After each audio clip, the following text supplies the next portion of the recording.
ఈ రోటా వైరస్ని మనం ఎలా ప్రివెంట్ చేయాలి అంటే ఫస్ట్ హ్యాండ్ శానిటైజేషన్ ఉండాలండి కరెక్ట్గా. అండ్ తినే ముందు హ్యాండ్ వాష్ కంపల్సరీగా చేయించాలి పిల్లలతో. తిన్నా కూడా కొన్నిసార్లు వస్తుంది అండి, అది 2 days ఉంటే పర్లేదు.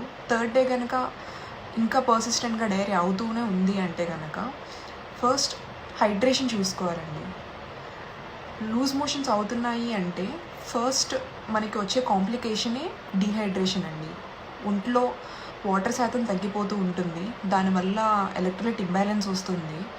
అండ్ కొన్నిసార్లు డైరియాతో అసోసియేట్ అయ్యి వామిటింగ్స్ కూడా అవుతుంది అండి. బికాస్ వైరల్ కండిషన్ వచ్చేసి అన్ని సిస్టమ్స్ని ఎఫెక్ట్ చేస్తుందండి. సో ఓఆర్ఎస్ తాగించాలండి ఫస్ట్. ఓఆర్ఎస్ అంటే మీరు బయటకు వెళ్ళి కొనుక్కోక్కర్లేదు, ఇంట్లోనే ప్రిపేర్ చేసుకోవచ్చు. వాటర్, జ్యూసెస్ అన్నిట్లో సాల్ట్ కలిపి ఓఆర్ఎస్ లాగా ఇస్తే సరిపోతుందండి పిల్లలకి.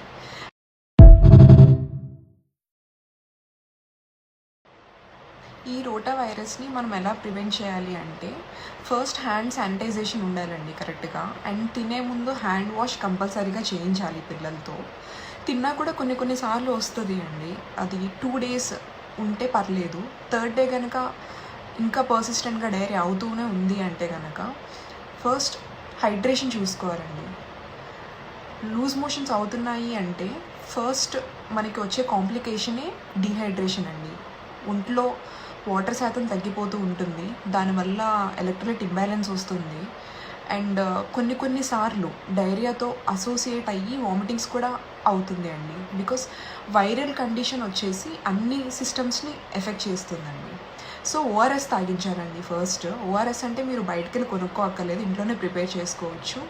వాటర్, జ్యూసెస్ అన్నిట్లో సాల్ట్ కలిపి ఓఆర్ఎస్ లాగా ఇస్తే సరిపోతుందండి పిల్లలకి.